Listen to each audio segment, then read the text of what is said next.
We have visited Mr. Usu's farm, and we'll be looking at what he is doing. And this video I'm about to show you is a very great man that he has much knowledge in agri business, in terms of fish farming, in terms of crop farming. This man is really well vested. He managed to convert a dumping site where they dump rubbish, and it was close to the main street, and he managed to convert the area to a field where he planted plantain and a leaf plant called some kind of leaf. It was a valley kind of landscape, and the community used to dump a lot of rubbish over there, and he had access to it and converted the place into a farm. And we will be looking at the plants or what he has planted. And honestly, we went to other farm before passing by his place, and it is quite late. So in the video, the main video, the quality of the video is kind of a little bit poor. But the most important thing I want to carry across is the knowledge that he is sharing, that I want you to focus on. This man managed to convert the dumping site into a business, a place that he's able to make money from the crop that he has cultivated. And the main crop that he has cultivated is plantain, and a leaf kind of like kotombre family called ugu. It's a Nigerian kind of food that they eat. These leaves is very good. I learned it's more or less like a blood tonic, and or anti-aging leaf. And he has, according to him, he has been able to convert this farm into all year round. He doesn't do the farming only in dry season, but he does it in the wet season and dry season too as well. So during the dry season, he managed to add irrigation system to his farming, and he's able to irrigate his crop. So during the dry season, he's still been able to get produce, that is plantain, to the market, and he's able to get the ugu leaves too as well. And there's another aspect that is so fascinating, is that he's also into tomatoes production, and he showed me what he's doing in the tomato aspects. I just don't want to take the sweetness from you.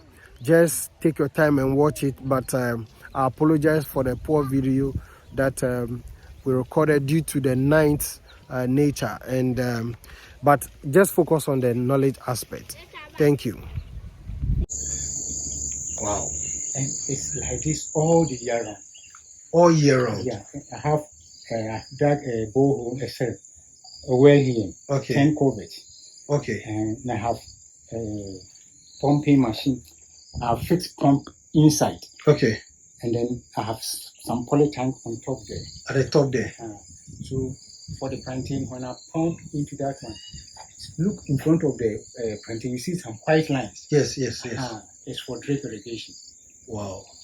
That drip irrigation alone will make this, it makes this plantain, even in the peak of the dry season. Wow. There's plantain. All year round? All year round. Every month I cut not less than 30 to 40, sometimes 45. And if one plantain here, the bunch, if one here is 40 CDs sometimes 50. One bunch is giving you about 40. Yes. And even this side. If that's 40 Ghana cedis. Yes. This side beat sometimes quite deep 100. This is up to. Okay. You can see that. This one. So like this one in the market, how much would they sell? This one in the market will give me 80 Ghana cedis. 80 Ghana cedis. This one will give me 80 Ghana cedis. And you are able to harvest like 35 to 40 of this every month. Every month. As this one is going, another one is following. As this one is going, another one is following. You see? And it's in a valley, a place where nobody is interested. Yes. It was a refuge dam. The forest that you see there, it was a refuge dam for the whole community, and it was creating problem. And I told Nana, I want to make a farm here. And I started with this one. And now it's fantastic. Wow. If you see... So you have only plantain and the ugu. And the plantain and the ugu. The ugu leaves. Yes. So this is the ugu leaves. Left and right, and even in the valley, it's ugu. Wow. Left and right is ugu. Wow. This is mind-blowing. This is mind-blowing. So all the leaves there too, they are all ugu. Wow. All the leaves, they are all ugu. And another Nigerian has also asked me to produce this dandelion. Dandelion. So this is the first that I'm producing. So I want you to give the youth some advice. This is just a plantain farm. This is just a plantain farm. And you are getting I planted 30 to 45. I planted them to reduce the sun heat. Okay. So that I can plant my ugu. Wow. You see, and that is why I've made it like inside the lines. Look, then my ugu is there. And this one is also giving me not less than sometimes 800 Ghana cedis. 800. Sometimes I get 800. Sometimes no. Sometimes I get some people also planting those landowners. No, wait though. You said one like this one is how much in the market? This one. This is called apim. Apim.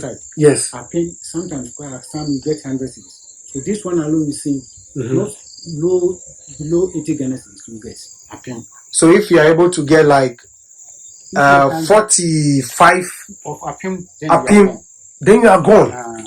But it's not all the time that you get apim. Okay. As for the apim too, okay. The other ones, it's 20 all the year round. Wow. And this one it's nothing. Now you see, I cut this one. It's suckers. Okay. You have about 10. So if you have land, then you can expand. And even if you are doing cocoa farm, an acre of cocoa takes 450 trees. Yeah. And if every tree you can plant plantain, and just beside the plantain, you put your cocoa seed there, you are gone. As the cocoa is growing, you can harvest this plantain for the next 3 to 4 years before the cocoa will come. And you'll be rich and you'll be happier. So that is that. And this also gives shade to the cocoa. So at the peak of even the dry season, your cocoa will not be wilted. And our advice when you are looking land for farming, especially crops, look to a place whereby even getting to the end of you have a stream. It should be closer to a stream. Because nowadays the weather. Yes. You can't depend always on nature. On the rain. No, you cannot. Wow. That is why I've dug this borehole. Yeah. It's 10 covered. 10 covered. Yeah. And it's enough for my work. Wow, it's even full. It's even full. And clean. Clean. So when I switch off on my pump, this is the system to the pump. It's a clean water. Yeah. And then it goes. Even we are now in the rainy season. In the dry season, whereby I pump every 3 days, it's cleaner than this one. Wow. Yeah, because I haven't pumped for the past almost 1 month because it is raining. It's raining. If I keep on pumping, you see, clean, very nice. You can drink it straight. And then it goes to the top there, and gravitational, it will come down in the form of drip. I will lay the pipes. Okay. And that is why the plantain is in line. So you're even in a city, and somebody will be like, "Where is the land to farm?" But you took advantage of dumping sites, yes, and you have turned it into a business venture. Yes.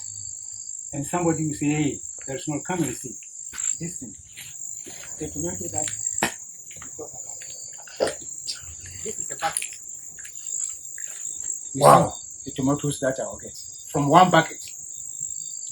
You can imagine. There are some old bucket, plastic bucket, people throw it away. You can turn them into. Yes, it's even causing havoc to the community environment. Yeah, environment. You can start with this. If you have 100 of this bucket, and you do this tomato. Look. Wow. So nature. Now God will not go and create sun again. The rain, everything has already been created for us to control it, to gain our life. Wow. But just that farming is dynamic. It keeps on changing. That is why you have to learn and do. I can also. So if somebody wants some of the tomato seedlings, where can a person get it? Or it's in the market to buy? In the market to buy. Is it expensive? It's in the store. Okay.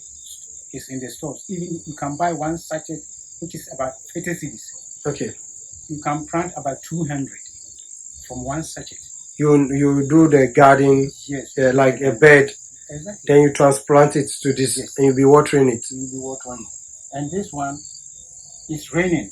Okay. You will see a vortic bottle. Okay. I will just hang a vortic bottle here with a pin at the end. Okay. And then it will be dripping. Every 17 to 20 seconds, one drop. Wow. And just 1 liter can even hang here for even 1 week or more. And then it will be watering. That is why this stick is there. Wow. So you just hang the bottle here and then you leave it. And the tomatoes will be so you can do this during the dry season. Exactly, dry season. We are now in the rain season. If in the dry season, you can have this one about 10 or 20 around this area. And tomatoes. Do insects disturb tomatoes? Insects disturb tomatoes. Okay. Depending on where you plant it. But you need simple ash. Ash. Yes. The ashes. Yeah. Okay. Yep. It will give you more potassium. Okay. Then I give it under, and then the leaves and the roots become very strong. Okay. Then you have no problem. And this type is the smallest type, that the one that I showed it to you. Yeah, the small. Okay. That one is very strong. It doesn't need no chemical. Do you have some of the seedlings? I have some of the seedlings. Small one. Okay, I'll need some. Okay. Because I need to also start. Just go and fill a bucket like this. A bucket? A bucket. Only one bucket. Wow. One bucket. Wow. Even it's coming. The fruits are coming. Yes, it has started coming. Wow. Just one bucket. Well, my lovely viewers, it's unfortunate we went to shoot some video in other farms and we got here late. That's how come that the video seems a little bit dark. But the most important knowledge we want to carry across is what we are telling you. You can start tomatoes farm in a bucket. You can do it in front of your house. You can start at any time.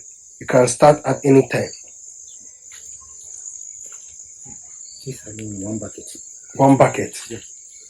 You see. Wow.